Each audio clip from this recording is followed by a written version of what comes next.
Ben, laïcité, le problème c'est que le mot a deux sens différents, c'est-à-dire il y a deux régimes dont les finalités sont différentes. Il y a des régimes qui sont considérés comme laïques parce que ils sont soit anti-religieux, c'est assez rare que ce soit carrément ça, mais ils voient un problème dans la religion, et c'est quelque chose qui doit être caché ou ne pas exister dans certains espaces, etc. Ils veulent limiter la religion. Et il y a une laïcité qui est fondée sur les chartes, qui est une laïcité qui, en quelque sorte, dérive des chartes de liberté, donc dont le principe est l'État est neutre, mais les individus sont libres de leur choix.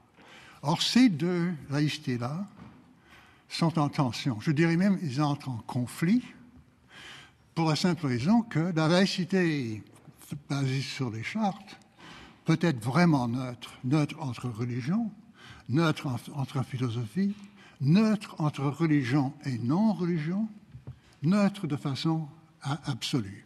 Tandis que l'autre finalité, qui veut limiter la religion, pose toujours des problèmes, parce que, par exemple, comme en l'occurrence la législation que nous discutons, ils disent que certaines gens qui pratiquent certaines religions d'une certaine façon ne peuvent pas accéder à certains postes, sont exclus de certaines carrières, etc.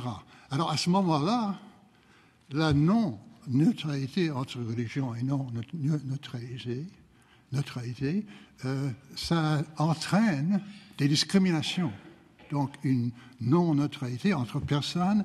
Disons, les droits de certaines personnes sont plus grands que les droits d'autres.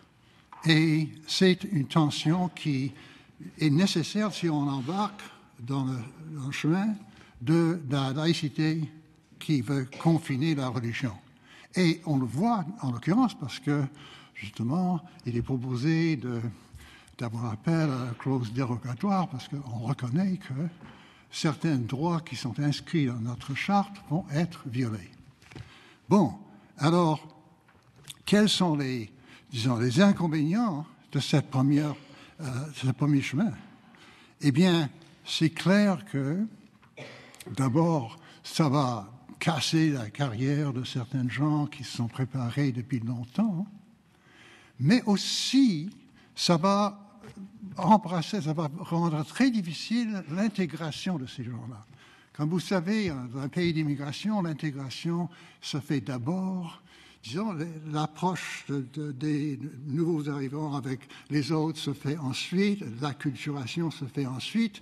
Ça commence par l'intégration. L'intégration commence par le travail. Donc, on empêche l'intégration de ces gens-là. On crée des sentiments d'aliénation et de division. Et à un autre niveau, bien que ce ne soit pas mentionné dans la loi, on encourage certains préjugés. Vous savez, notre société à l'Occident est maintenant vraiment le champ de propagande islamophobe qui vient de partout, des États-Unis, les grands think tanks américains, etc. Normalement, ça touche, ça commence d'influencer les gens. Au lieu de combattre cela, on cible ces gens-là pour dire ils devaient avoir moins de droits que les autres. Ça élève un certain soupçon. Ça fait encourager une espèce d'anti-islam absolument stupide et dangereuse. Et ça, même si au niveau de la discussion politique, on est angélique, on ne parle pas d'islam, mais on parle de religion en général, c'est comme ça que ça se vit au niveau de la population. La preuve en est que dans chaque pays où il y a eu une campagne pour ce genre de législation, le nombre d'incidents haineux se sont énormément multipliés. Les États-Unis, ça va sans dire avec Trump, le Brexit, la France avec le Front National, mais ici au Québec. C'est-à-dire des incidents haineux qui peuvent être simplement verbales, allez-vous-en chez vous, etc., mais qui peuvent être beaucoup pires. Alors, je voulais signaler ces deux formes de laïcité et le danger très grand à suivre la première, c'est-à-dire la laïcité anti-religieuse. Il vous reste 4 minutes, M. McLeod, s'il vous plaît. Merci et merci beaucoup, Monsieur le Président. Merci de nous avoir donné l'occasion de participer aux travaux de cette importante commission parlementaire. Comme Charles, je suis déçu par ce projet de loi, non pas parce que je suis opposé au principe de laïcité, au contraire, mais parce que je considère que l'État québécois n'a pas à adopter les interdictions qui sont prévues dans le projet de loi sur le plan du port de signes religieux pour affirmer et même consolider sa laïcité. Le problème central, c'est que on restreint des droits fondamentaux sans que cela soit absolument nécessaire.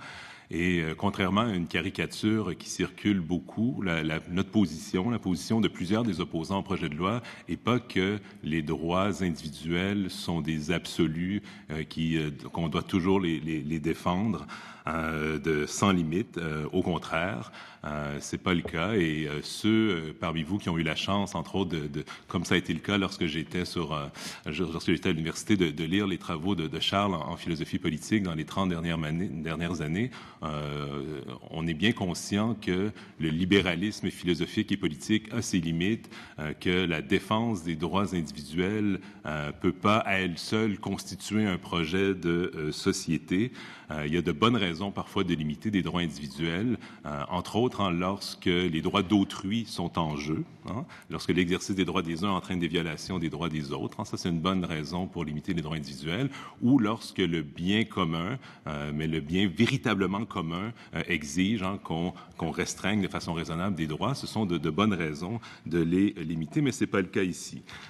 Dans le cas du projet de loi 21, d'un côté, il y a une vraie atteinte à des libertés fondamentales, c'est-à-dire que l'on place une petite minorité de citoyens, c'est-à-dire ceux dont les croyances sincères impliquent le port de signes religieux lorsqu'ils sont en public. On leur demande de choisir entre le respect d'une conviction religieuse sincère d'un côté ou entre leur droit à un accès égal aux fonctions et postes qui sont énumérés dans le projet de loi. Donc, il faut choisir soit entre sa liberté de conscience et de religion, soit entre son droit à un accès égal à ces postes. Et ce sont les seuls citoyens qui sont visés, qui sont dans cette obligation de choisir entre l'exercice de ces deux libertés fondamentales. Il est tout à fait vrai que l'objectif de faire en sorte que l'État soit laïque, c'est un objectif législatif d'une grande importance, mais ça n'exige pas ces interdictions. Ce qui importe sur le plan de la laïcité de l'État, c'est que les agents publics, tous les agents publics, qu'ils n'agissent pas sur la base de leurs convictions religieuses lorsqu'ils sont en fonction, qu'ils se gardent de faire tout prosélytisme lorsqu'ils sont en fonction. Mais c'est tout à fait possible pour un agent de l'État de respecter ses exigences et ses limites tout en affichant un signe religieux qui l'identifie à une religion donnée. Il n'y a pas d'incompatibilité entre les deux. Inversement, c'est tout à fait possible qu'une personne religieuse contrevienne, une personne qui a des convictions religieuses, qui est aussi un agent de l'État, contrevienne au devoir de neutralité sans porter un signe religieux, comme si on pensait par exemple à un médecin qui déciderait de refuser une demande d'aide médicale à mourir, non pas parce que la personne remplit pas les critères énoncés dans la loi, mais parce que ses convictions morales, qu'elles soient religieuses ou non religieuses, feraient en sorte qu'il serait opposé à l'AMM. Dans les deux cas, que l'on porte un signe religieux ou non, ce qui importe, c'est que les actes, que les décisions, que la conduite professionnelle respectent l'exigence de neutralité et le devoir de réserve des agents publics. Et c'est pas ce qui importe, c'est pas leur simple apparence. Je comprends tout à fait qu'il y a une certaine lassitude par rapport à ce débat et que l'on ait envie de tourner la page. Nous en sommes aussi. Mais ce projet de loi n'est pas la bonne façon de tourner la page. Je ne pense pas qu'en restreignant des droits de façon non justifiée, qu'on calme véritablement le jeu et en utilisant le pouvoir de dérogation, on se donne aussi un autre rendez-vous dans 5 ans. Donc, je ne pense pas que ce soit une bonne façon de calmer le jeu. Merci. Merci infiniment.